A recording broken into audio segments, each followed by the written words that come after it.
Hi. Wow. Good morning. Well, is it still morning? It's 10:22. Wow.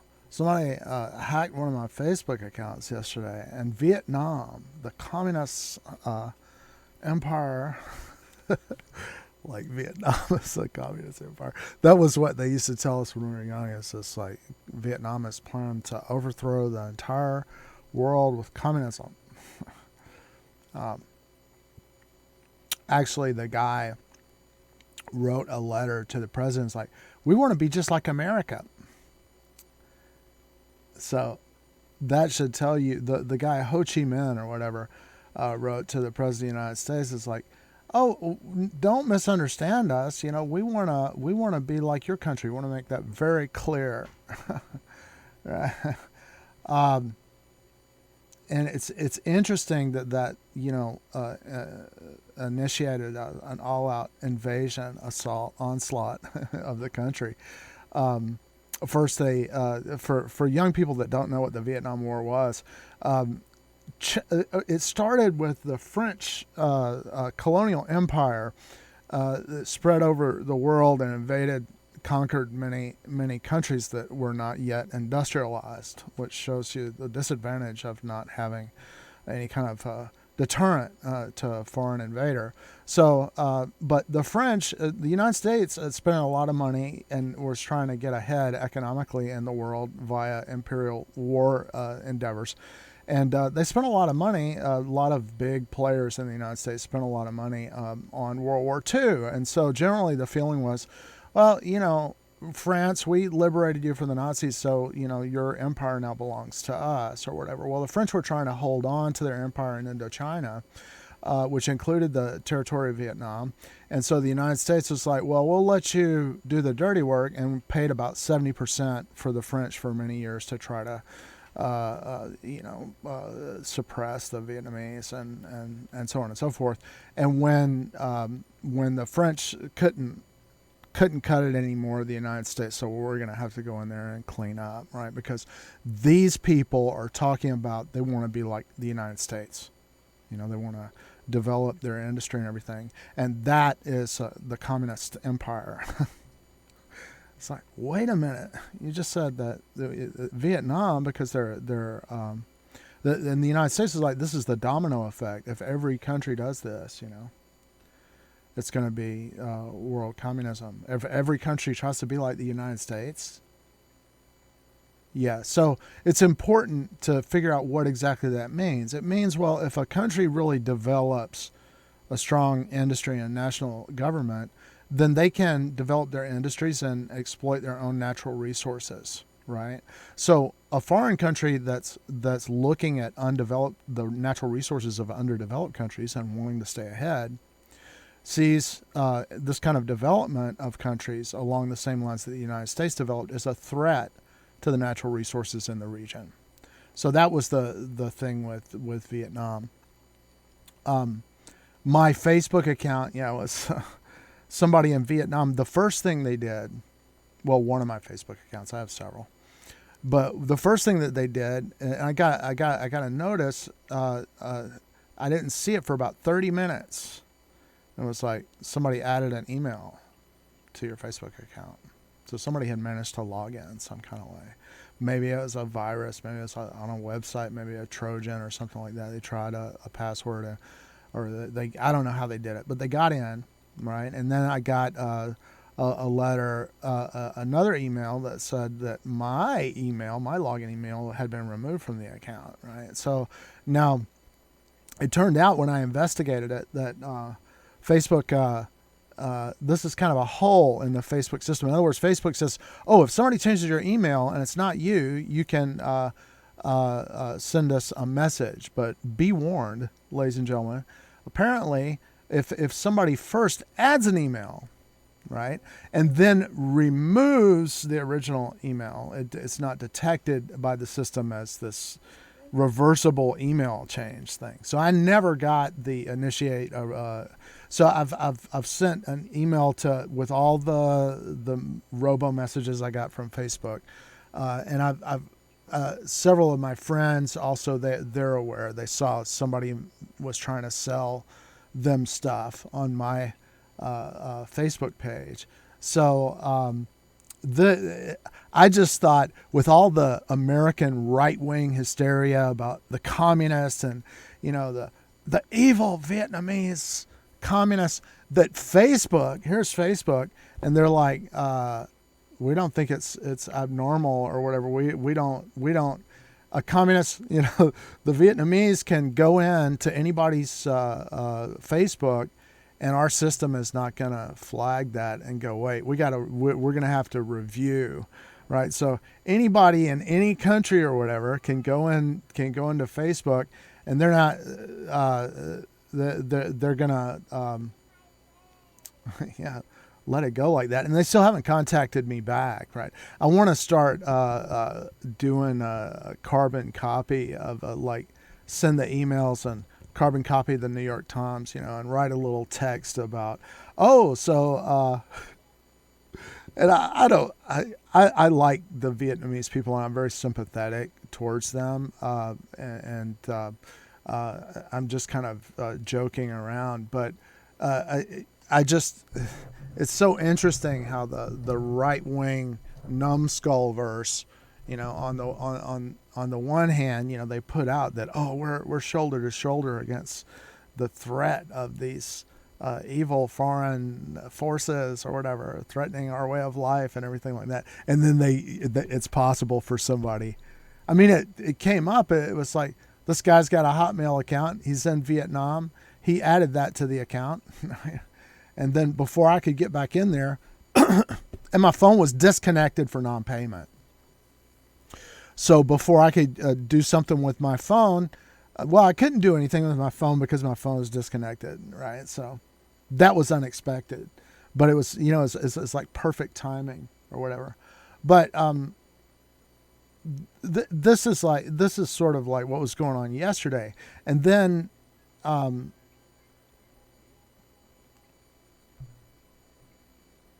thought I heard an alarm. Yeah, I do hear an alarm. Hold on a second. Tot Shabbat, I think, is next week. So we take our daughter to temple, play with all the children, and do a Jewish activity about our history of stuff. Yeah.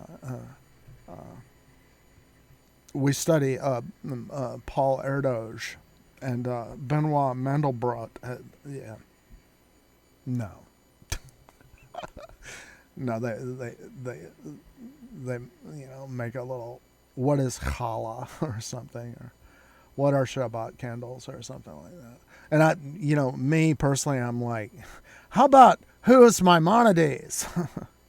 How about the debate on Moses Mendelssohn? That's what I want them to have at Tot Shabbat. It says, a Wikipedia article on, the Baal Shem Tov, and Heinrich Gratz's vendetta against him or whatever. This is another interesting thing. Is if you follow my stream, I did a lot of streaming with the Heinrich Gratz history of the Jews, because I'm really an avid reader, and I was trying to come up with a way to read books, and I was listening to audiobooks while playing Macarena, and it's trying to adapt to being a good gamer. So I'm stuck, when you start getting it's a 6-volume history of the Jewish people. It's very interesting. It should be read and studied over and over again. I'm going to read it again and again.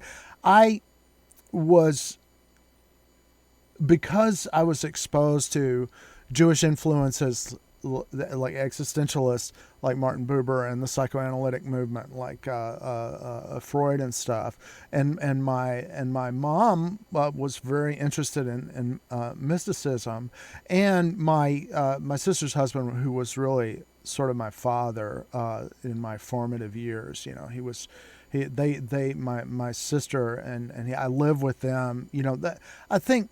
Well, I know my mom felt like there needed to be a male figure, like a role model figure, and that it would be better for me to be with them. And then ultimately they moved back to our house in Atlanta while he was working on his his electrical engineering degree. Now, what does that have to do with the Baal Shem? Well, he was secular.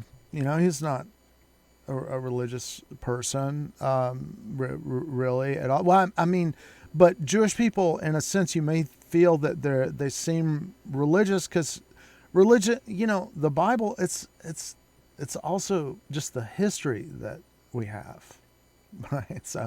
So we look at it and study it and are interested in it because it's a story of our people that we've preserved and passed down, and sometimes stuff is not right or stuff has been lost and stuff like that. But what does that have to do with the Baal Shem? Well, his family was from Poland and escaped the Holocaust. They were ideologically, they were very intellectual,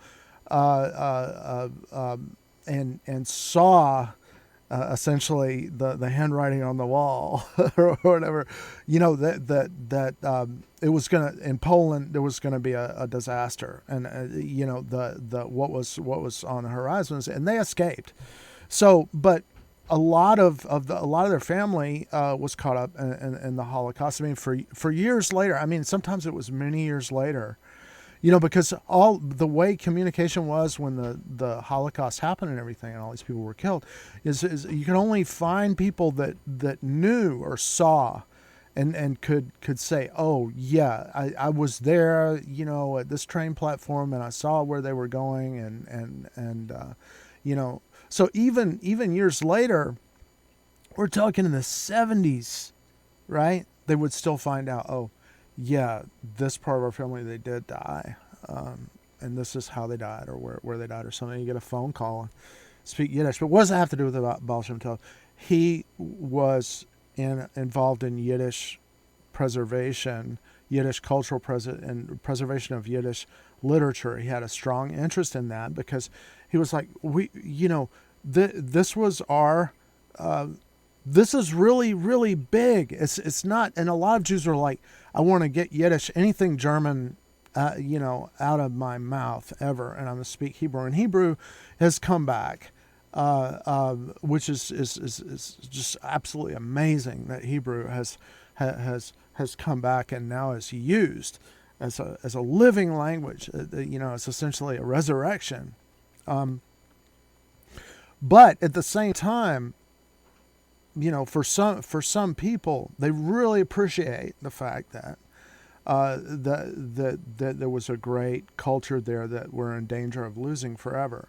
So I was interested. I was introduced to Jewish mysticism on many levels. Now, this conversation started out with my, reading of Heinrich Gratz, and how I've been it's getting really heavy in volume 5.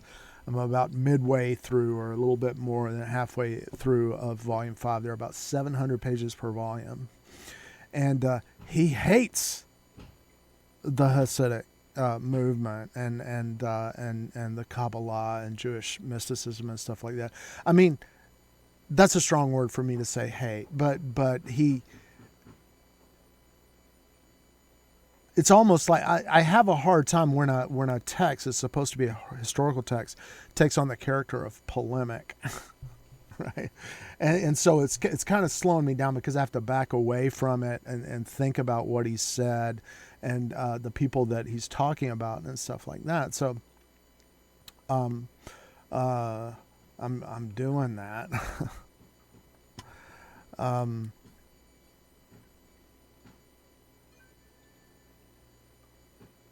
Mysticism, it's not 100% snake oil. I don't agree with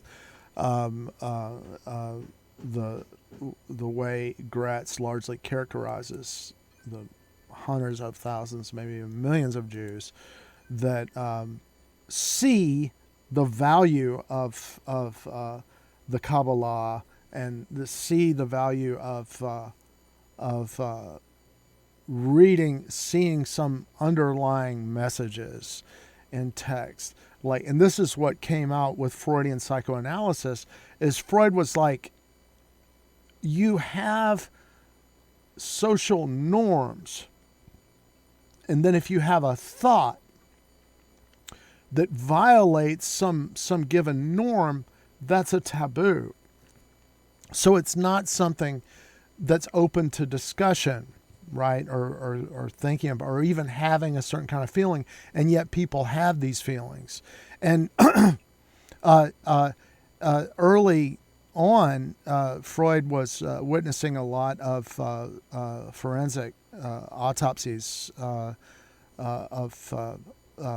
Charcot, who was a student of Auguste Ambrose Tardeau, who incidentally is the father of forensic medicine.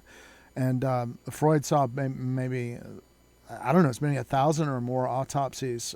In a forensic, this kind of thing is investigating, was there foul play? Right? When the deceased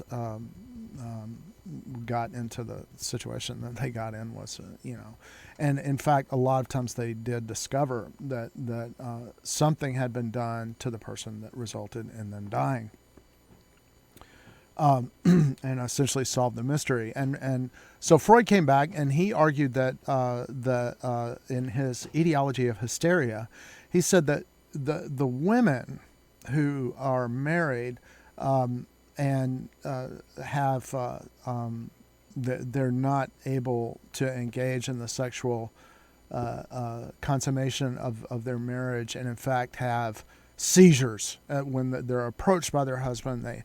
They experience partial paralysis, or a seizure, or something very dramatic physically happens with the woman that's inexplicable. And the doctors were trying to figure out the explanation for it. And being privy to the researches of Auguste Ambrose Tardeau via Charcot, Freud posited that what was happening with these women, which was characterized as they're hysterical, was that they had they were sexually assaulted before the language acquisition had completed. So infantile, he proposed infantile sexual assault. And it was so taboo. It's like, who would do it? Well, grandpa, actually. And today, now that our societies have advanced or whatever, we do know that incest happens and that people think about it. And and do it. Auguste Ambrose Tardeau discovered that there's a positive correlation between the age disparity and the lethality of the assaults. But Freud was told, because that was so taboo, he said, if you insist on putting forward this this position on where hysteria, this quote unquote disease. We no longer have hysteria anymore. It was like a fabricated thing or whatever. It's almost like a cover up, right, for something that was going on that nobody could talk about because it was taboo. So what does this have to do with mysticism and the Kabbalah? Well, when Freud was told that, he came back and he said, okay, I need to talk about this. So what we're going to say is we're going to say that the women imagined that they were assaulted. It was all in their imagination or a dream or something like that.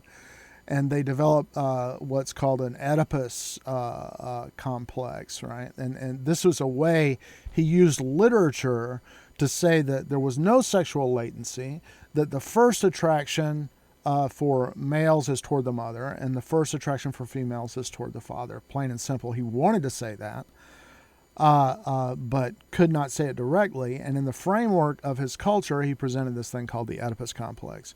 That's one of the reasons why he was so enraged and split with Carl Jung when Carl Jung proposed the Arestia as an explanation for what he called the Electra complex, which is like a mirror image of the Oedipus complex. And Freud, if you understand what I've said so far, Freud already understood that his thing of the Oedipus complex was a mystification of what was going on. But it was the only thing that he was allowed to say. And in a therapeutic framework, that's what developed. And what this hinges on is the fact that stories hide something.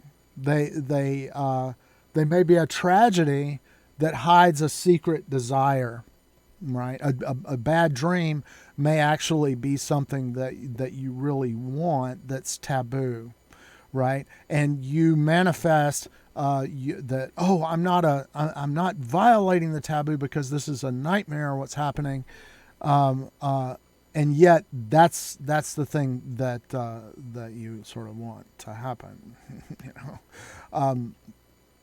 Now,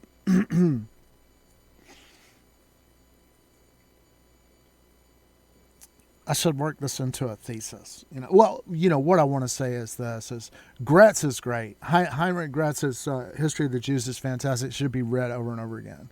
But at the same time, I'm like bogged down in volume 5 because now he's attacked so many people so strongly and virulently that I'm like, I gotta shut you off for a minute and recover my own sense of reality before I delve back in to what you're saying.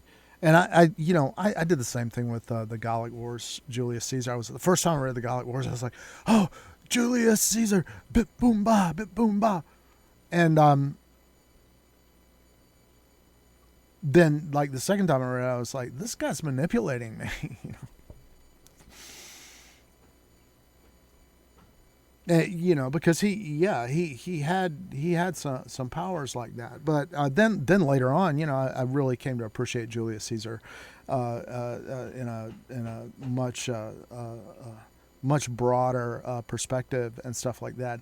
But he has the capability of manipulating your emotions in his writing and making himself into a sort of a superhero that you're rooting for.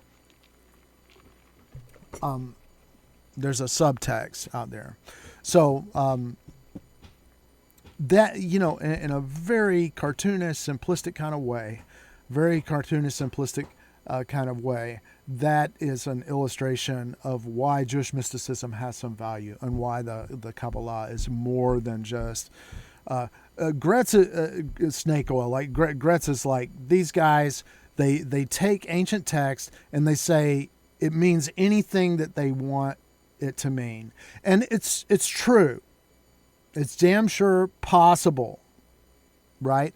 But the fact is that there's more to it than that. You can't just say, what are you going to do? Eradicate the entire culture of a people, and there's a role that Jewish mysticism had to play, and this is something I think I either got from Rabbi David B. Ruderman or Rabbi Shai Cherry,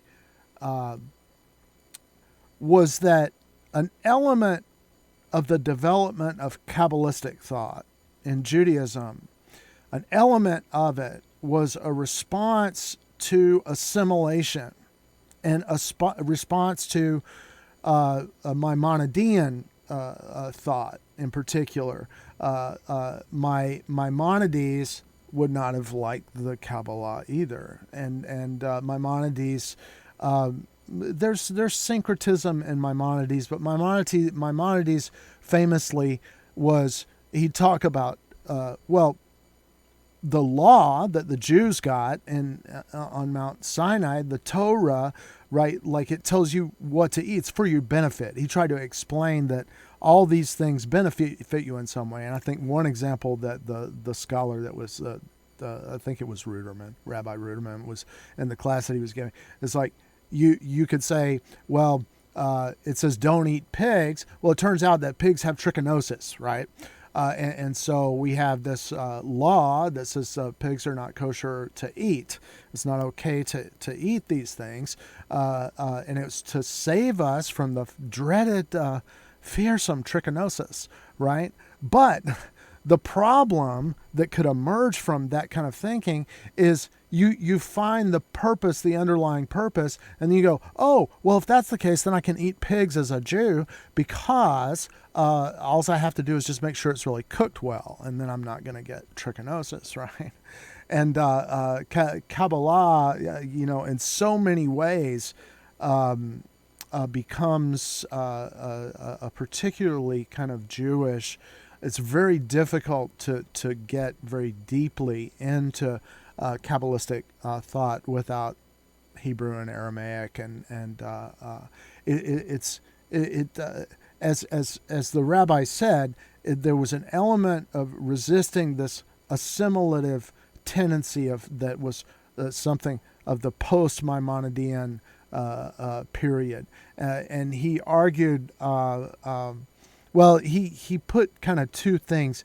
I think there was a big explosion of Kabbalistic literature that happened really in the 1500s, beginning of the 16th century. Well, no, or towards the end of it. It's like sometime the Jews were expelled by the Inquisition, something like 1492, and out into Europe, and the story goes on from there. But in Safed, there was this emergence of a big explosion of Kabbalistic thought and writing and everything. And some people propose that it was a response to the expulsion. And he debated that. He presented some different arguments. But in any event, that's sort of yesterday in a nutshell. Now today, my God, if you follow my my stream, you know I've tried to get back into some environmental issues. And one thing that has come up is you know I got a Bachelor of Science in Mathematics, and I was involved in nuclear stuff, right? A lot of human rights cases and environmental rights cases, in particular when I was in college around nuclear issues. And I think I even said on one stream that there was a girly magazine when I was a little kid. It was like a Wee magazine, and my two brothers, you know, they would get all the girly magazines or whatever, and they would be around the house, and they would say, "Well, Mom, we're looking at them for the articles," you know. Right. So I was younger than them, and when I was looking at this girly magazine, I was like, wow, you know. But then I was like, oh, but I'm supposed to read the articles, and there was like an article on all this, you know, the dangers of exposure to ionizing radiation, heavy metal toxicity, all this stuff about nuclear, the dangers of it, and the dangers of nuclear weapons proliferation. It was an article in Wee magazine. Still, I've tried to find that magazine. I want to find it again. But yeah, it really got me into that. And I've been bringing it back a little bit on the stream and talking about uranium, the effects of exposure to heavy metal toxicity and radioactivity, different kinds of ionizing radiation and stuff. Well, it has, and I've also mentioned, I got a chemistry book called The Periodic Table by Primo Levi. And it was touted as one of the greatest science books of all time. Now, you know, it's more than a science book. It is a great science book, but it's also a book about life. Primo Levi was a chemical engineer and a Jewish chemical engineer, and he was born in Italy. He lived all through the war. He was and working for the Italian government, who were like, we're not going to tell anybody that you're Jewish because we need you to do this and that for the government, and we'll just keep it a secret that you're Jewish. And it wasn't until the collapse, where the Germans started coming into Italy, that he had to run for the hills or whatever and join the partisans. And shortly after that, their ragtag band was captured and interrogated, and then he was sent to Auschwitz, where he worked for IG Farben, the IG Farben company, in the Auschwitz death camp for 11 months as a chemical engineer for the Nazi war effort.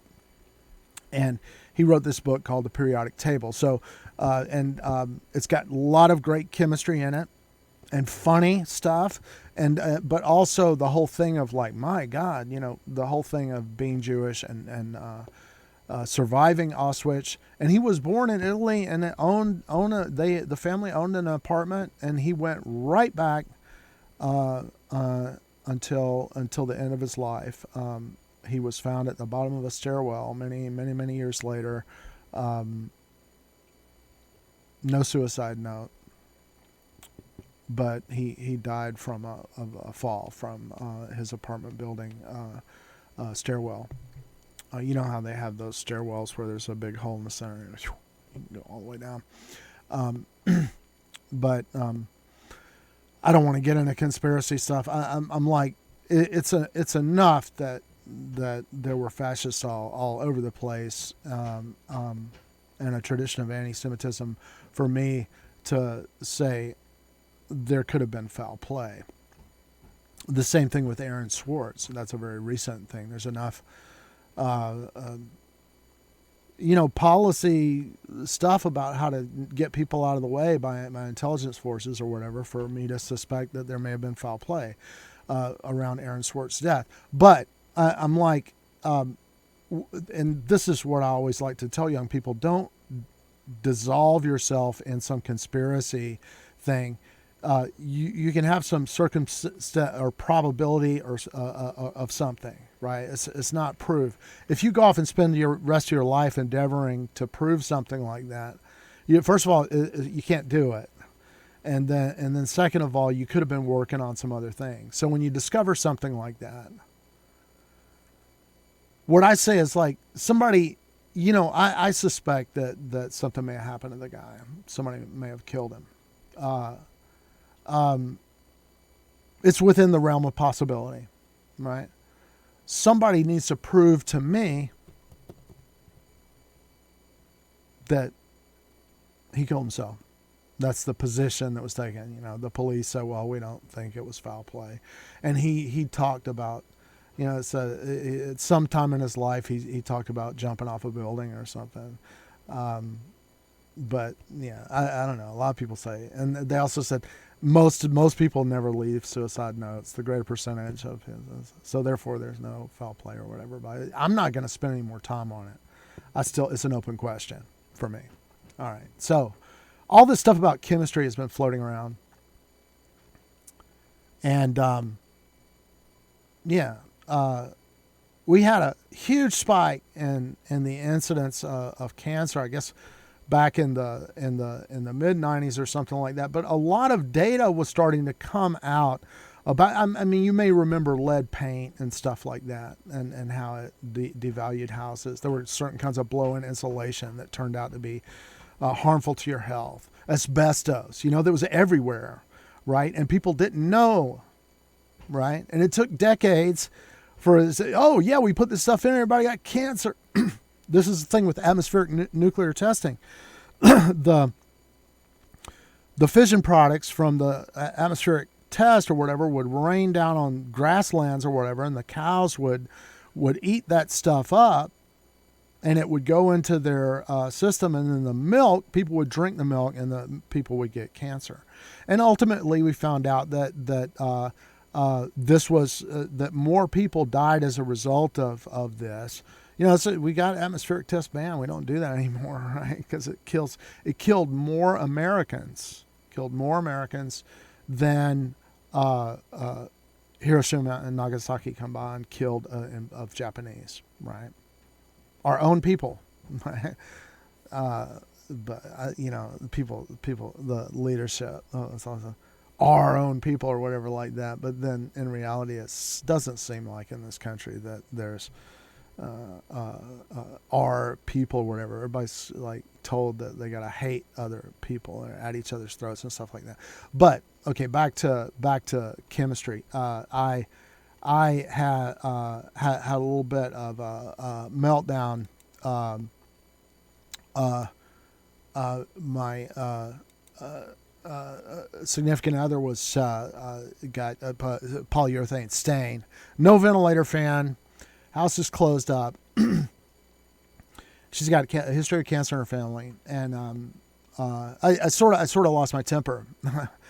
It's you do not.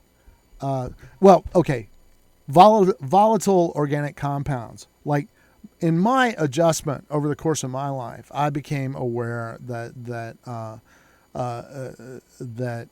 this stuff was dangerous. You don't want to inhale it and stuff like that. And as time passed, we found out that yes, it's true. It's more dangerous than we thought, right? So now a lot, like for example, California has been a leading state with a lot of polyurethane products and rubber products that they're known carcinogens, right? And now when you sell these products nationwide, you're required to label them, right? Warning, this, one of the things that the labels say, the state of California says that this is carcinogenic. It's not just the state of California, dude. It's carcinogenic. That's why they said it. But yeah, when I smelled the stuff in the house, as soon as I smelt it, I was like, man, that's airplane glue smell. That's brain damage stuff we're talking about there. And sure enough, I got on the can. I was like, danger, brain damage, teratogenic, mutagenic, carcinogenic, right? Causes cancer, birth defects, reproductive harm, right? And I just sort of, I just really had to. And what I want to say is this. You're going to buy paint. Like if you're buying paint, it's going to cost $10, $15 more for you to buy safe paint. Is sort of a new thing. VOC free is what they say, right? Now we got a lot of old paint, and if you have a big fan and you're out of doors or a construction site ventilation fan, drying fan or whatever. And a respirator, I think it's fine to use that stuff. Yeah, well, maybe, but really, I don't know. The jury's still out on it, right? But me personally, I've used it out of doors, right? All right, now, having said that, if you've got any kind of paint or any kind of varnish or anything like that that has volatile organic compounds, these are the ones that can cause reproductive harm. They can cause cancer. They can cause mutations, and you ought to take that a little bit seriously. And as I've mentioned before on my stream, I've felt much healthier recently, and my cognitive level has been a lot better than it has been in years because I had a dramatic change of my diet. I'm largely vegetarian now. I'm not. When I'm out and I'm hungry and something comes across my plate, I still, I don't agonize. I'll eat a little bit of it. But the last time I went to Chinese buffet, I did have a sense that it was nasty, right? And sure enough, we got the shits. We came back from Chinese buffet. I told my wife, she's like, I didn't feel anything. But she always eats bad stuff. But the Chinese. I point out to us, like, Chinese people will not eat this stuff. They won't. Chinese buffet. No, it's nasty. But they sell it because that's what we are so disordered in this country. We're so we're sort of like and what studies of food have shown is that it's an evolutionary process that has selected for people to have the behaviors that are now precipitating morbid obesity and dietary habits that are extremely detrimental to the health.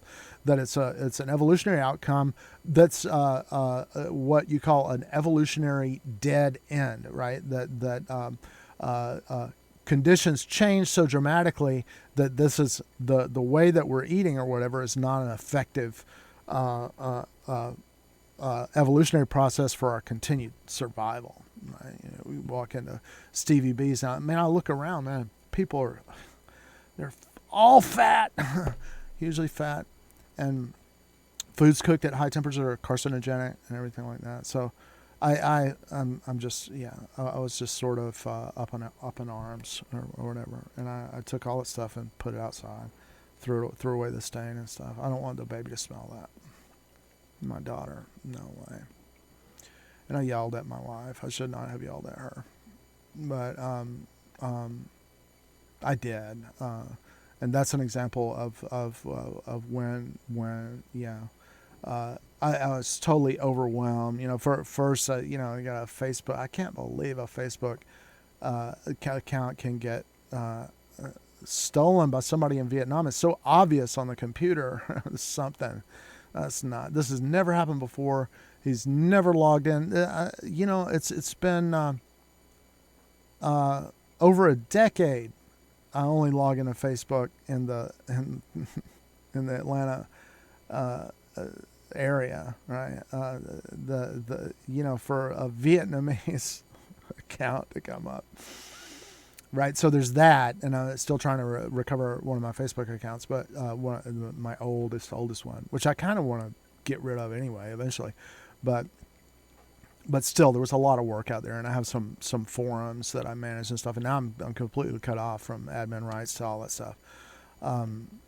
And I'd like to announce that loudly. Like, say you're an administrator and you have thousands of people on your forum. Just a guy from Vietnam could take your stuff and lock you out, and Facebook's not even going to answer you. So you should bear that in mind when you're on the platform. And I think, you know, geez, if we're 1,000 Mbps up and down, and everybody, or more, in everybody's house, why can't we run our own web servers, right? Everybody has their own web page, right? And it's completely in your house, under your control. It's not on somebody else's machine somewhere in the cloud. You know what the cloud means? It means somebody else's computer, right? We'll put your things in the cloud. And that means that we put all your stuff on our computer at our company, right? In the room where we keep all computers. So it's not this mystical cloud thing. It's somebody else's computer. All right. Yeah. So that's where I'm at. And let's see. I got to get in here and see if I can get something done.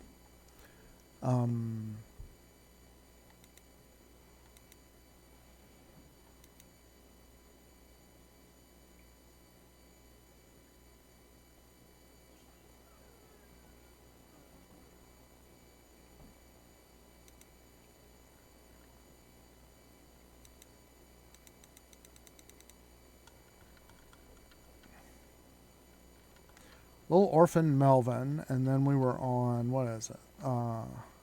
That's a great, the Little Orphan Annie or whatever. It's like a very foreshadowing, if you know what I mean, if you know Harvey Kurtzman or whatever, a little bit. So we were on Edgar Allan Poe's The Raven. This is another outstanding one. We had I don't know if we had the Wreck of the Hesperus yet, but we had Casey at the bat. That's great. Satire or whatever. But yeah, let's play some Macarena. God, can I view pending results first? What? 0 deathmatch tickets. Love it. All right, claim rewards 25. Okay, and now I just discovered my audio is going out into the room, which is not what I want.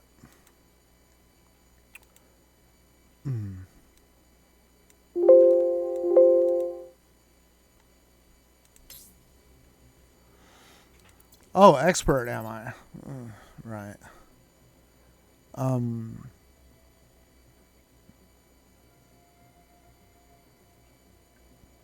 Oh my goodness, I am. You know, it's like, oh, I'm logged in on. I thought I was logged in on my account, Kudawojo Dad, and I'm actually logged in on my daughter's account. And look what we have here, joy of joys.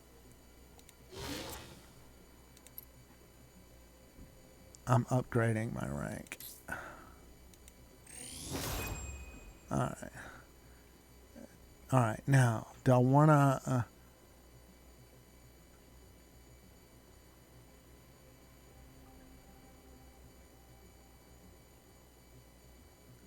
See, I'm sort of thinking to catch this one up now. Now at this stage, let's see what I got here. 4. Ooh, that's more hit points. I like it. I got more energy. All right, so I'm not going to upgrade this yet because I need a Zephyr on this squad. So I've got a Plasma Cannon 8 and Weapon 2. Then let's see. What 14 out of 10, let's say. Shotgun. Oh yeah, I can only put a 2 on here. Damage of the RPG-2, 3038. 105 meters. Autocannon 2, 5142. It does more damage. Alright, so equip. There we go. They're trying to sell me this stuff now. Targeting me. Alright. Joy. That's what I've been waiting for.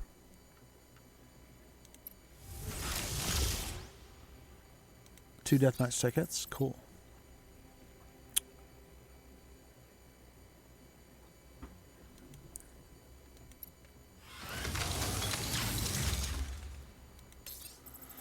Okay, so now my strategic plan for this account is to get a Zephyr next, which means I need to get about 50,000 credits here, I think, to be able to get the Zephyr. And then when I get the Zephyr, I'm saving for ranking up the MD. So let's see. I got 2 deathmatch tickets, 5 versus 5.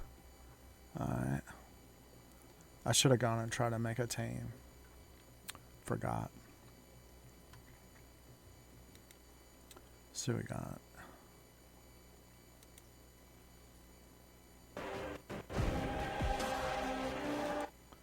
I don't know. I need a change of the music. DG music.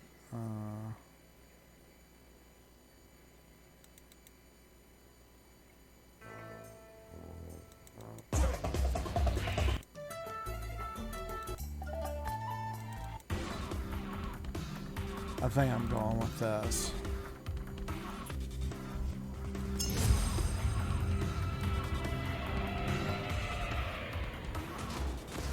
Jaina.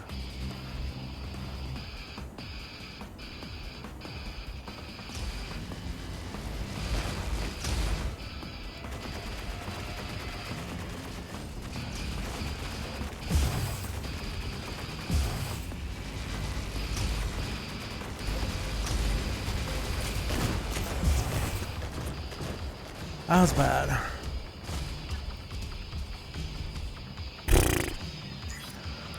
What do I want to do? Trying to get some more skills.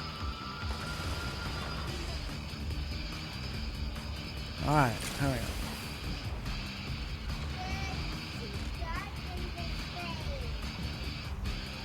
Too dark?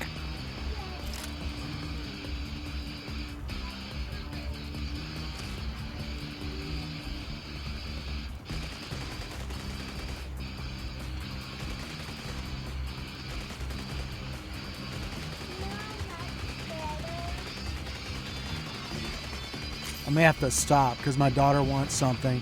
Can I finish this round and then I'll turn the light on for you? Or do you need me to stop right now? You need me to stop right now? Yeah. Okay, well, I'm going to lose my ticket. Yeah, but that's okay. Alright. There you go.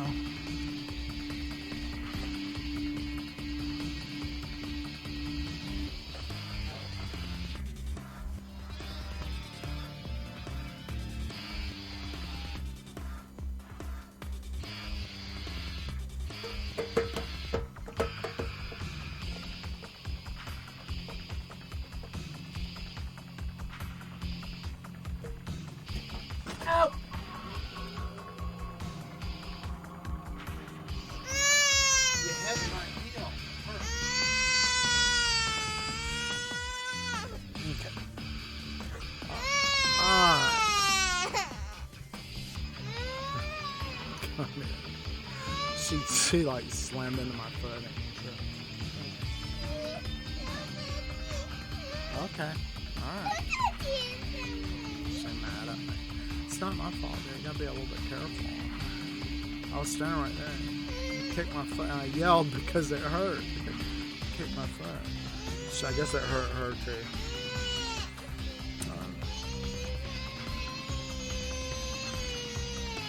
What? Give you some chocolate? No? Give you some space? No chocolate in space? Okay, so you want your chocolate and you want your space as well. Let's encourage communicative discourse. Something that conveys the necessities behind it.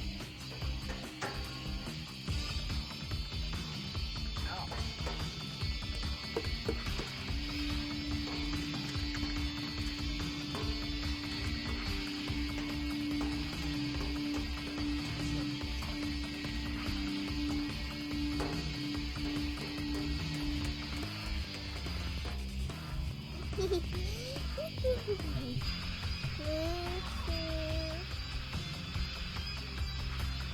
want to cry as I want.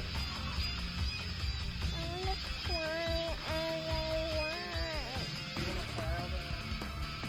Yes.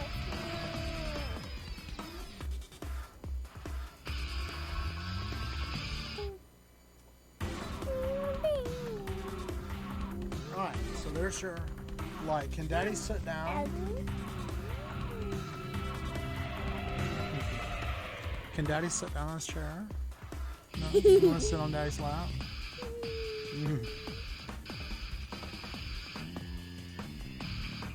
I want to cry by myself.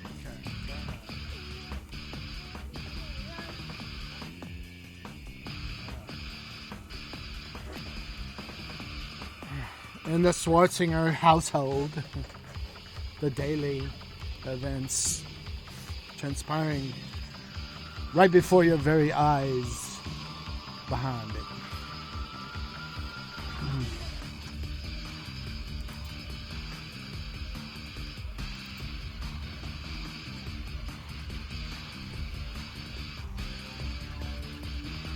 Oh, that's a cool graphic. I love it.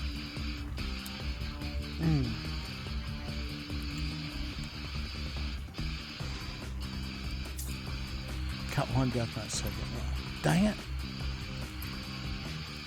Tournament deathmatch. Mode switched. Don't. This is gonna be death.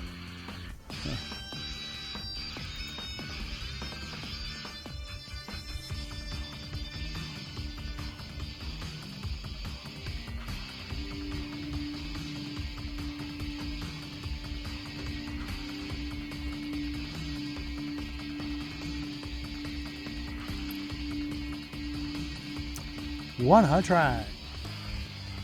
I'd like to get that plus 10%. You know? Be awesome.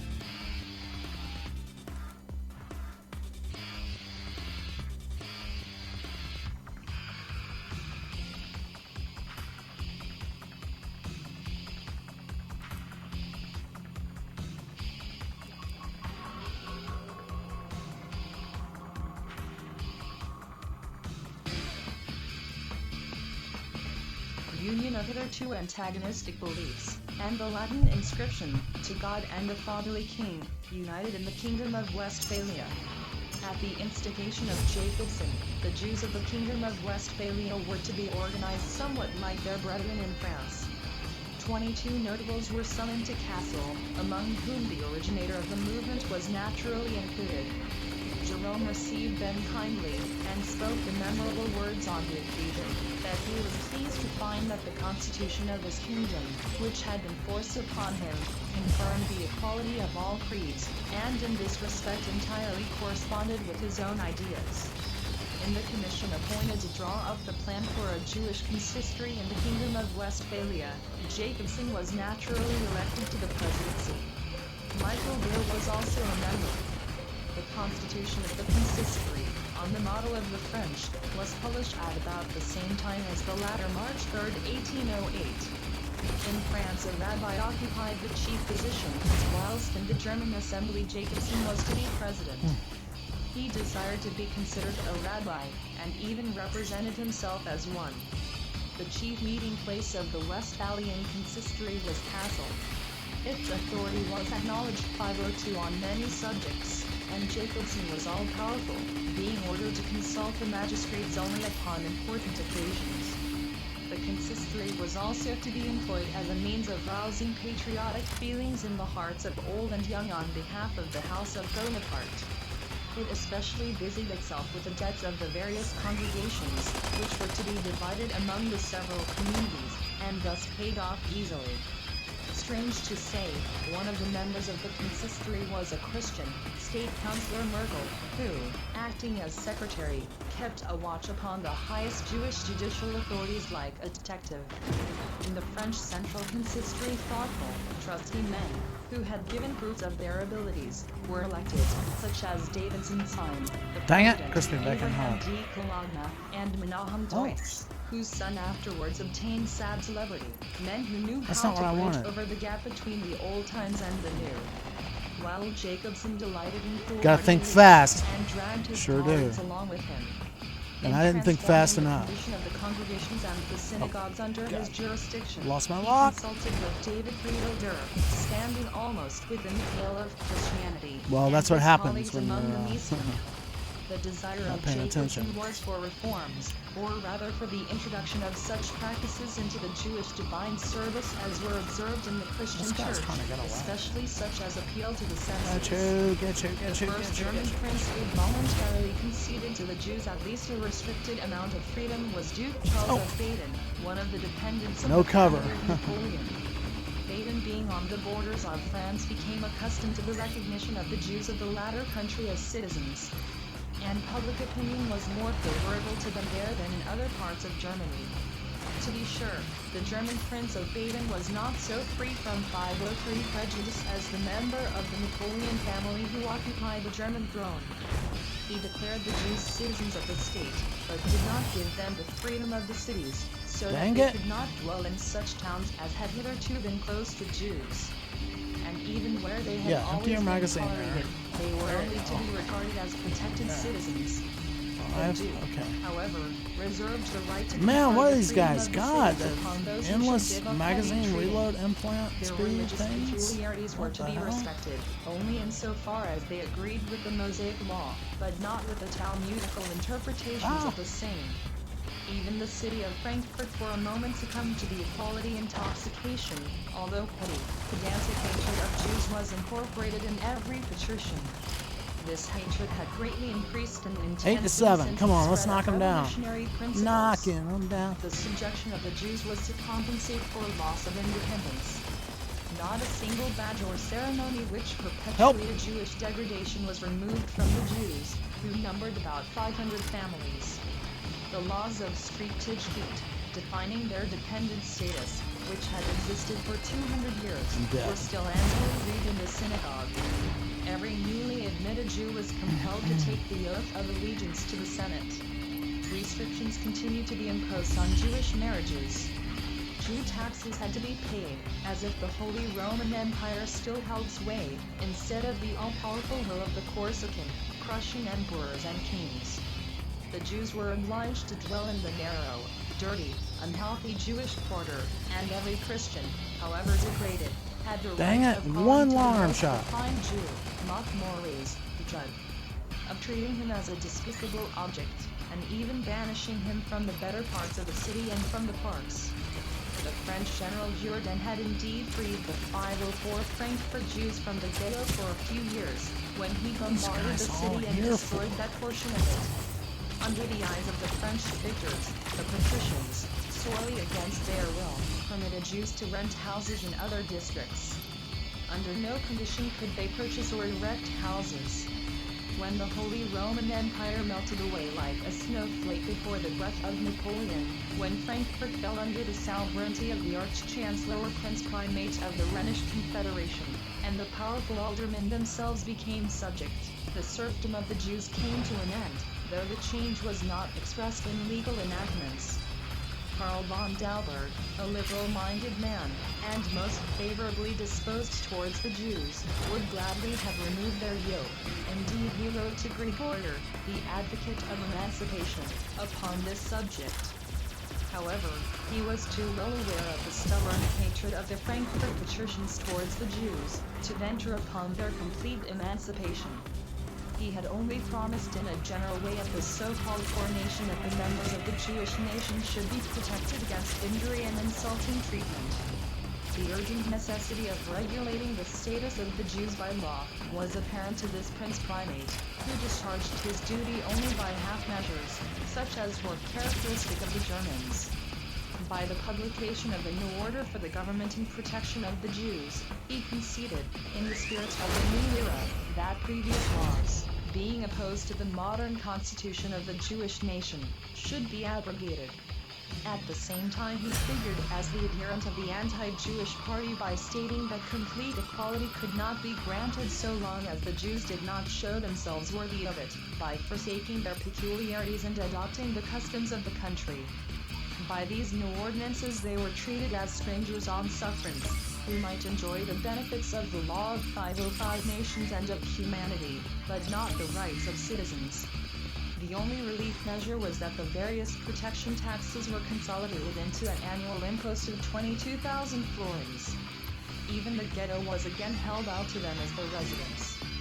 They were cautioned not to renew their leases in town with Christian landlords, because the day would soon dawn when they would have to return to their prison.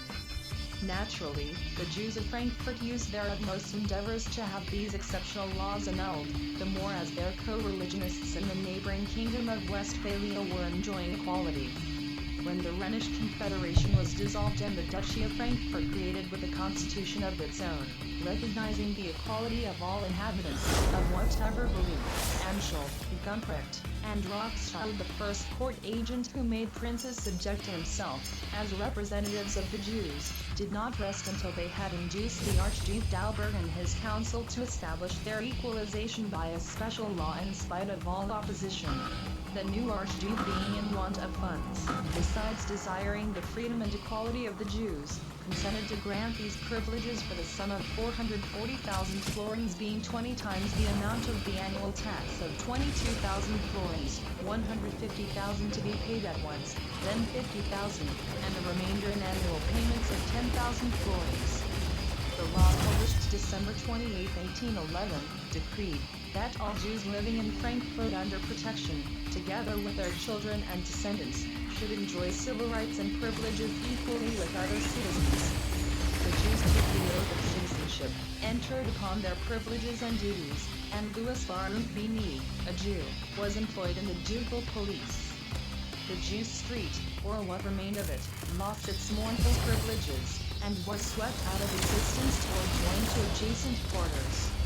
The proud patricians gnashed their teeth at such unheard of innovations. They had suffered a double loss by 506, the abolition of serfdom and of the old laws regarding the Jewish inhabitants. But for the time they had to acquiesce. The northern Hanse towns, where German guild Aronists joined to ossified Lutheranism, scarcely allowed the Jews Instant to breathe, death. were compelled by order of the French garrison to grant them equality. Hamburg agreed to place all its inhabitants, including Jews, upon an equal level 1811, and also admitted them to seats in the Civic Council. The following testimony was afterwards added in their favor. With all the privileges of equality received, or guaranteed, their much feared presumption did not obtrude itself, nor had any disadvantages accrued to the Christian citizens.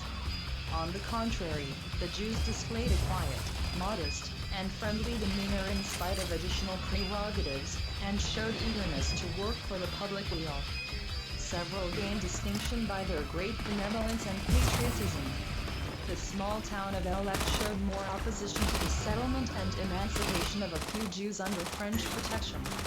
Hitherto only about 10 families were tolerated in the town as protection Jews, who were forbidden to engage in trade, join the guilds, or obtain possession of houses.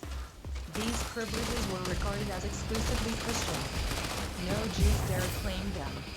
Only 3 Jews were allowed to come daily into Elec from the neighboring town of Moisling under the dominion of Denmark or Holstein, and these were compelled to pay a sort of poll tax at the gate. Any deputy of the merchant's guild could lay hands upon them, and take them before the police, if they sold goods. and everything found in the possession of such suspects was confiscated.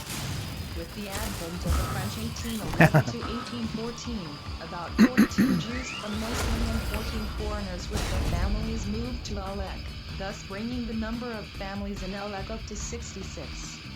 These 66 Jews aroused the fierce rage of the Elek patricians even more than Napoleon's sovereignty. The embargo laid by Napoleon upon the continent to 507 annoying England had attracted several Jewish families to North Germany, hitherto unfriendly to Jews. In the Hanstown of Bremen, which until then had known only traveling Jews, who paid toll on entering the town, Jews took up a residence under French protection, not indeed in great numbers, but too many for the bigotry of the patricians. Here, too, they were allowed equal rights with other citizens. Even the Duke of Mecklenburg, Frederick Franz, granted the equalization of the Jews February 22, 1812, and allowed marriages between Jews and Christians, a greater concession than those made by any other code. Prussia also could no longer resist the tide in favor of the Jews. In Prussia they had displayed much greater love for their native land, and brought more sacrifices during the times of trouble than many of the corrupt nobility, who had ingratiated themselves with their victorious enemies. But a long time elapsed before King Frederick William III could overcome his aristocratic and religious repugnance to them. He only abolished the insulting cognomen of protection Jews, declaring them not only admissible to the citizenship of towns, but under compulsion to perform its duties. They were forced to take the oath as citizens of towns and to share in the burdens of the cities in which they lived. But they were not to be recognized as state citizens, their position being the reverse of that of the Jews invaded. The prospect of equalization as state citizens was continually held out to them, but the promise remained unfulfilled for several years. When Hardenberg again assumed control of the disturbed affairs of the state, and insisted upon the repeal of decayed laws and the removal of rotten conditions, he favored the removal of the civil disabilities of the Jews, so that by their health new strength should be infused into the mutilated, bleeding, impoverished territory, which it could ill spare in its wretched state of deep depression. David 508 Friedlander and his friends, Berlin capitalists, used their utmost efforts to bring about the state equalization so long promised. The king again and again delayed the ratification of the law submitted to him by the chancellor. At length out, it is said, by the interest taken by the Berlin Jews in commemorating the death of the much-suffering, lamented Queen Louise, Frederick William gave his assent March 11, 1812, to the equalization of all Jews at that time settled in Prussia. They were to be admitted to posts in schools and colleges. But the king withheld the privilege of admission to state offices. With the privileges, they were to assume the duties, especially as soldiers. Trying to back up. Their religious affairs were to be regulated afterwards, when the plan for their religious organization is drawn up. Such Jews as enjoy public confidence both on account of their knowledge and probity will be consulted. 3 German princes alone withstood the spirit of the age, those of Bavaria, Austria, and Saxony. The first, Maximilian Joseph, appointed King of Bavaria by Napoleon, promulgated an edict June 10, 1813, which appeared to concede equality to Jews, at least to those who possessed the right of settlement. But it was equality with many limitations. In cities to which no Jew had hitherto been admitted, their settlement was to depend upon the royal pleasure, and even in those places where they had dwelt for a long time their numbers were not to be increased, but rather diminished. In Austria, Leopold II and Francis I, the successors of Emperor Joseph, who had somewhat loosened the chains of the Jews, left the favorable intentions of their predecessor unexecuted, and imposed new humiliations. In addition to the unendurable burden of taxes in Bohemia, Moravia, Silesia, and Galicia, taxes upon candles, upon wine, and meat collection tax was imposed in Vienna, which was a toll upon every Jew who entered the capital. Spies closely watched 509 the Jew who stayed in Vienna for a short time unprovided with a passport, and treated him like a criminal. Marriages among Jews were still restricted, and could be contracted only by the eldest son of the family, or by one able to pay heavy bribes. Although Austria was so often overrun by the soldiers of liberty, yet, impenetrable as the wall of China, it resisted every innovation. In the newly created Kingdom of Saxony, all the restrictions imposed in the time of the electoral princes and the Lutheran Church were maintained in their fullest rigor. Saxony was rightly called the Protestant Spain of the Jews. Indeed, they were not suffered to dwell in the country at all. Only a few privileged Jews were admitted to the two towns of Dresden and Leipzig, but under the express condition that they could be expelled at any time. They were not allowed to have a synagogue, but only to meet for prayer in small rooms, on condition that they made no noise. In Leipzig and Dresden, every privileged Jew was compelled to pay annually 70 thalers for himself, besides other sums for his wife, children, and servants. The Jews were rigidly constrained in their choice of trades and occupations, and were placed under strict supervision while traveling. When all other German districts had abolished the poll tax, Saxony still retained it. The example of the two neighboring countries, Westphalia and Prussia, had no influence upon this district, which at that time was rendered doubly selfish by trade jealousy and religious prejudice. The reactionary movement found plenty of fuel in Germany. 510. Chapter XII. The Reaction and Teutonia. The Jews in the Wars for Freedom. Congress of Vienna, Ardenburg and Metternich. Christian Germanism. New hatred in Germany and Römer. Act of Federation. Wald's defense of Judaism. New hatred in Prussia. US way and Exit. Persecution. Artwig Hunt. Elias von Voss. Jewish Avengers. 1813 to 1818 CE. Like the Persian monarch Xerxes, Napoleon, hitherto invincible, and grown haughty and brutal through his successes, summoned the nations and princes to a universal war, and they followed him as submissively as slaves follow their master. Proudly he led forth Europe, subdued by him, against Asiatic Russia. Within the memory of man such an immense expedition had not been known. But, if ever, the words of the text were fulfilled in this gigantic contest, and horse is a vain thing for safety, neither shall he deliver any by his great strength. If ever, divine justice manifested itself in him who had trampled upon right and liberty. Napoleon was defeated, not by the power of his enemy, but by a higher hand which struck him with blindness which permitted the glow of the flames at Moscow and the ice of a Russian winter to work his ruin. When God and fortune had forsaken him, the princes who had promised him service and allegiance fell away from him, and turned the points of their swords against him, and the people, which, relying upon his own warlike talents, he had so greatly despised, rose up against him. But the nations likewise were stricken with blindness. Whilst breaking asunder 511 one sort of bonds, they forged new ones for themselves. The 2 years May, April 1812, 1814, form an instructive chapter in history, from the moment when Napoleon led an army of more than 500,000 men against Russia, until the day when, abandoned by all, he was compelled to flee, in order to escape the threats and insults of the embittered French people. It was a sanguinary, horrifying drama. No one could have suspected that the greater would drag down the less in its ruin, that by the downfall of Napoleon, the Jews whom he had liberated, though reluctantly, would be hurled into their former slavery. Jewish youths belonging to wealthy families had emulated their Christian friends in courage, and rushed to battle to help in slaying the giant. Large numbers of Jews, especially in Prussia, animated by a burning love of country, had joined the volunteers, had rejoiced to be accepted in the ranks, and wipe away with their blood on the battlefield the stain of cowardice, so often imputed to them by the opponents to their emancipation. Jewish young men paid for the freedom accorded them on paper with their lives. Jewish physicians and surgeons sacrificed themselves in the camps and hospitals in their devoted attendance on the wounded and the plague-stricken. Jewish women and girls spared no efforts to bring help and comfort to the wounded.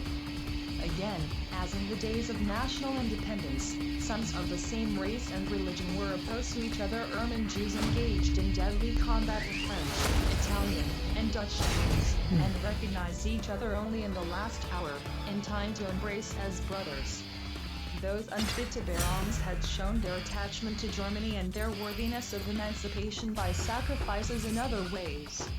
Nevertheless, the seemingly forgotten Jew hatred was rekindled in the hearts of the Germans, extended ever further, and 512 robbed the Jews of the reward which the hard-won victories had promised to bring even to them. With the fall of the hero began the rule of petty, intriguing, reckless speculators, who bartered both men and lands. They misled the princes who earnestly desired to restore long-banished freedom, and ensnared them with lying artifices. In France, these intriguers, the Tolerants, reinstated the throne of the Bourbons. In Germany, Metternich and Jens turned the struggles for freedom into mockery. Only the more far-sighted knew that Europe, owing to the closer connection between the rulers, would be reduced to a more degrading state of slavery, because sloth and pettiness were the order of the day. The Jews felt the first effects of the reaction now commencing in Germany. It arose in Frankfurt, the seat of unmitigated, medial anti-Semitism. As soon as the artillery of the retreating enemy had ceased within the precincts of the city, loud voices were heard encouraging each other to demand that boundaries be set at once to the unheard of presumption of the Jews. In Eleg and Bremen, the citizens did not content themselves with depriving the Jews of their recently acquired rights, but energetically strove to banish them altogether. The proposal was seriously made to drive all adherents of the Mosaic religion from the town. In Hanover, Hildesheim, Brunswick, and Hesse, they were at one blow divested of their rights of equality. These events naturally gave great anxiety to the Jews throughout Germany.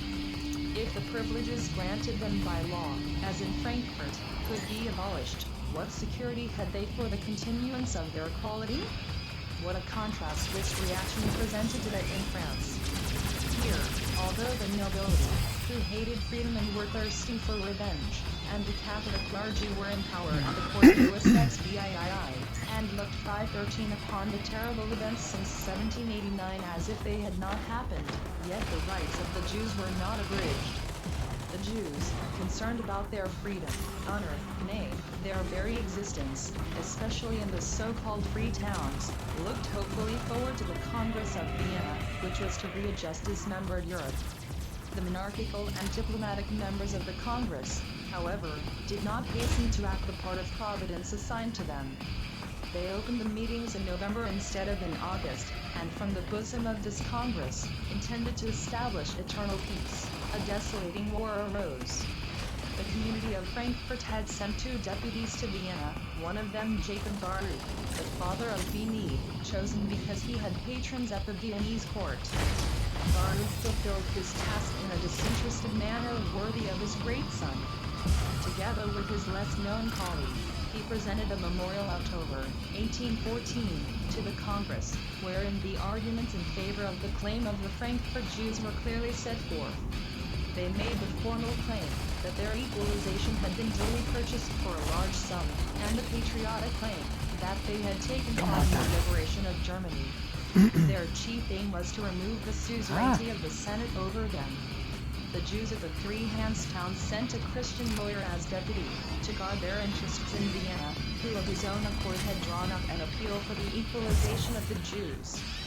In combination with the deputies, certain influential personages worked quietly and unobtrusively. The banking house of Rothschild, by its circumspection and fortunate enterprises, had made itself a power in the money world. And not even fine suspicion could find a trace of dishonesty in the accumulation of its riches, which might be used as a pretext by anti-Jewish opponents. The founder of the house, 514 Mayor Angel Rothschild, was held in the highest esteem in Frankfurt, and in consequence of the equalization had a seat in the Electoral College. Happily he died before the beginning of the reaction September 1812, but his 5 sons increased the wealth left by their father. Although they appear to have adhered to the principle not to throw the power of their riches into the scale on behalf of their co-religionists and their faith, yet they could not be indifferent to the attempt made in Frankfurt, their home, to reduce the Jews again to a state of serfdom. One of the brothers probably addressed words of remonstrance to the most influential German members of the Congress against diminishing the rights of his co-religionists. The statesmen who controlled German affairs in the Congress showed themselves favorable to the Jews. Hardenberg and Metternich in a letter on the subject expressed their disapproval of the oppressions to which the Jews in the Hanse towns were subjected January 1815, and advised the Senate vice which amounted to a commando treat them in a humane, just spirit. Hardenberg pointed out to the Hanse towns the example of Prussia and the Edict of March 11, 1812, and remarked, with some sarcasm, that they would succeed in depriving the Jewish houses of the prosperity to which they had attained, and that constant oppression would compel them to withdraw their capital. In the sketch of the Constitution for Germany drawn up by the Prussian plenipotentiary, William von Humboldt, which was submitted to Metternich, and accepted as a basis for discussion, the Jews were promised equality, even though they were mentioned separately. The three Christian religious sects enjoy equal rights in all German states, and the adherents of the Jewish faith, so long as they undertake all the duties of citizenship, are to enjoy corresponding rights. But the goodwill of 515, the two chancellors, even though their sentiments had been shared by the monarchs whom they represented, did not suffice at that time. A new enemy rose up against the Jews, tougher and more dangerous than envy and bourgeois pride. This terrible enemy who now turned his arms against the Jews was the German visionary. The yoke so long imposed on the Germans by the French, the compulsion under which they had been to obliterate their most characteristic peculiarities, had rendered hateful to them, not alone everything French, but all that was foreign, that did not bear the stamp of pure German origin. Allowances should certainly be made for a nation which, arriving at a consciousness of its strength and solidarity, rights its fetters, if it conceives an exaggerated notion of its importance. But it was unpardonable and childish that grown men should dream in broad daylight, representing their dreams as truth and trying to foist them upon others. Extravagant toidomania was a dream of this kind, and resulted in the ruin of the Germans. For the first time the German nation had acted as a unit. Hitherto it had been the tool of princes in Italian expeditions, Turkish wars, or civil strife. The Germans sought analogous cases in their own history by which to regulate their conduct, and found them only in the Middle Ages, in the time of the Empire and the omnipotence of the papacy, or in early Teutonic times when uncouth barbarism and childish simplicity prevailed. The Romantic school, the Schlegels, Arnhems, and Brentanos, had shown them this gruesome spectre of the Middle Ages in so wonderful a light, that the Germans in their delusion considered it an ideal, the realization of which was a holy task. To the Middle Ages belonged Christianity, credulity, unthinking clericalism, which became the dearest possessions of the Germans, because they were diametrically opposed to the unbelief of the French in the revolutionary epoch. From 516 that time the hollow phrase, Christian German or Deutsch, arose, and speedily became a catchword. But only the devoted followers of Catholicism, with the papacy as supreme authority, could be pious in the sense of the Middle Ages. Honest Romanticists, such as G. Rees, Frederick Schlegel, Adam M. Burr, etc., logically went over to the Roman Church, and helped to re-establish the empire of the Jesuits and the Inquisition. As for the German Protestants, God had poured out upon them the spirit of confusion and they tottered like drunken men. Instead of directing their attention to Vienna, where the Congress, amidst dancing and revelry, was running its glory, the German people, to earth, the Romanticists built castles in the air, and at once announced that certain people would be denied admission. Christian toidomania was the armed spectre which for many decades robbed the German Jews of rest, honor, and joy in life. Because this race, strongly marked by descent and tradition, was distinguished from the Germans by external marks, by features, carriage, and vivacity, although akin in language, feeling, and temperament, they were repelled as foreigners, as a force breeding disturbance and discomfort, and had the spirit of the times permitted they would have been expelled from German territory. But to find a reason for this blind hate, the enemies of the Jews had recourse to old contemptible publications, and extracted rubbish from sources where others had found the rich intellectual treasures of the Jews, and drew such a portrait of them as to arouse terror both in themselves and others. The first to clothe vague prejudice in words and heap abuse upon the Jews was not a knavish writer, but an academical professor named Friedrich R.S., whom the newly founded Berlin University had appointed to the chair of history. He wished to investigate 517 the decline of Germany, and hit upon the Jews, as though they had been the authors of Germany's disgrace during its occupation by foreign powers. R.S. discussed the claims of the Jews to German citizenship, developed the unwholesome theory of a Christian state, and thence derived his justification, if not actually to expel the Jews from Germany, yet to humble them and thwart their growth. He drew up a complete program for their treatment, which was afterwards conscientiously carried out. Above all things, he wanted the Jews to live merely on sufferance, and on no account to claim equal rights of citizenship. They were once more to pay protection money, a Jew tax, and limits were to be set to their increase. The cities which had hitherto not tolerated them were to be supported in this course, and naturally Jews were not to be admitted to any office, nor even permitted to defend their country. R.S., moreover, insisted that the Jews should again wear a badge, not a repulsive yellow patch, but a national cockade. At any rate, some mark of distinction, that the German who could not recognize his Hebrew enemy by face, gait, or speech, might do so by the doubtful badge of honor. Above all things, R.S. exhorted the German states and the German people to promote the conversion of the Jews to Christianity. That was most important. It was generally asserted, even in Christian quarters, that only bad and abandoned men exchanged Judaism for Christianity. But that was prejudice. R.S. pamphlet excited great interest. Worthy and learned men declared their agreement with him. The learned German world at the time of Lessing, Abt, Kant, and Herder, the apostolic messenger of universal humanity, now talked the language of the Church Fathers, and stirred up hate and persecution. Schleiermacher and Fichte brought the representatives of German intellect so low that they actually competed with the ultra-Catholics in 518 hatred of the Jews. Pius VII, who in consequence of the Restoration once more reigned in the Papal States, and reintroduced the Inquisition, in order to drive out godlessness by means of the Auto da Fe, ordained that the Jews should forfeit the freedom enjoyed under French rule.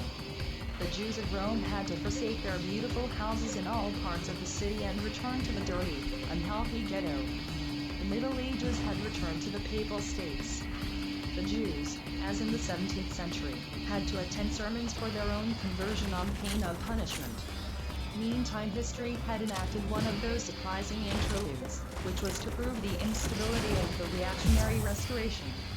Napoleon had contrived to land on French ground despite English sea guardianship. The props of the Bourbon throne, he nobility, the clergy, and intriguers, who had ostentatiously displayed their power, elapsed before a single shot had been fired, and Napoleon entered Paris in triumph. The Empire of the 100 Days was established. The whole of Europe armed itself against one man, and the fortune of war decided in favor of the Allies on the Dutch battlefields at Waterloo. In the Prussian army, which next to the English had been most instrumental in turning the tide of victory, there were many Jewish soldiers, among them several militia officers. What reward did the German Jews receive for their sincere devotion to their country? When the Congress, alarmed by Napoleon's sudden reappearance, ceased to doubt and began to hold regular sittings, the Act of Federation for the German states, which despite their union were to be autonomous, was brought up for consideration, and a paragraph in it devoted to the Jews. Citizenship was to be assured them, and in countries where obstacles to this reform existed, they were to be removed as far as possible. But this paragraph was accepted only by Prussia and Austria. All the 519 other members of the League, especially those from the Free Towns, voted against it. To arrive at an agreement, a colorless compromise was proposed. The Congress of the Allies will consider how the civil improvement of those professing the Jewish faith in Germany is to be effected in the most harmonious manner, and how in particular the enjoyment of civil rights and participation in civil duties may be secured to them. The rights already conceded them in the several federated states will be continued. The first portion was harmless, and could be accepted by all, since it remained open to every state to prevent its favorable interpretation. The latter portion, however, was apt to put the free towns into a delicate position. There the Jews through French influence were actually in possession of civil equality. Accordingly, the deputy for Frankfurt the Syndic Dens emphatically protested, and was supported by the Saxon deputies. To shame German narrow-mindedness, the Danish government, as if it had anticipated that the hatred of Jews in Germany would spread, ordered Bernstorff, its representative for Holstein, to declare that the adherents of the Jewish faith, if they fulfilled the duties of citizenship, might there expect a constitutional provision ensuring them against persecution, oppression, arbitrariness or uncertainty of legislation in respect of the rights conceded to them. The deputy for Bremen, Senator Schmidt, was cleverer. He did not protest, but defeated the suspicious resolution by a master stroke. Remarking that the privileges of the Jews conferred by the French in North Germany, the 32D military division could not be binding on the Germans, he stated that they need only change the word in into by, and everything would be right. Nobody at first took notice of this apparently insignificant change. Metternich and Hardenberg, who hitherto either mean your from butt wiped? inclination or in pursuance of promises had appeared to favor the Jews, passed over this point in an incomprehensible manner. Thus the paragraph referring to the That's a Jewish nuclear question on it? in its final form That's read, iconic. the rights already Iconic. conceded the professors of the It's a Jewish powerful, faith by the several ionic, federated states will be continued. weapon Of the simulator. federated states, however, vaporization only and Prussia and analysis Mecklenburg, behind and it. perhaps also Baden, had conceded citizenship to the How you Jews. doing this morning? The enactment of the French authorities was thus made null and void, and Sugar Germany was pie, saved. honey bunch. What did it matter to the delighted nation that this verbal change would cost so many tears? The humiliation of the Jews soon showed itself in practical life. Oh, you like the black Protected leopard by the panther? unfair interpretation of a paragraph, ordered more than 40 Jewish families to leave the town September 324. I 1815. need 50,000 Bremen did the same points with to its get a Jews. Zephyr for this squad. Frankfurt could not eject its Let's Jewish see. inhabitants, The but their lives battlethon were is impaired. done. They were shut out from civil assemblies. Yeah, you like Jewish that? functionaries were deposed. They were excluded from many trades and industries. Marriage permits asked by Jewish couples were refused with the heartlessness of the Middle Ages. They were forbidden to live in certain parts of the town, and were treated as though they were still serving Kammer, but as the Senate knew that Prussia All right. and Austria regarded it as a point of honor to preserve intact the civil rights of the Jews of Frankfurt, and that the Federal Diet, at the instance of both great powers, might easily determine the controversy. In favor of the Jews, it applied to 3 German juridical Ooh, faculties, 9. those of Berlin, One. Marburg, and Gießen, had the question decided as one of law. 3. This struggle between the Frankfurt Senate and the Jews, protracted during 9 years 1815-24, and occasioning many vexations, will ever remain a stain on the time, a monument of German narrow 521-mindedness. The Jews, relying on the assurance of the 2 German powers, believed that their civil rights were guarded as by a triple wall. But just this manifest truth, the Toidomaniacs and Sophists, suddenly developed into bigots, sought to obscure and cry down. From all parts of Germany there resounded 45,000 simultaneously outcries against the Jews, urging the nation, or the German Federation, to enslave the Jews or destroy them. Journals and pamphlets raged against them, as if Germany or Christendom could be saved only by the I think I'm destruction gonna of have the to Jews.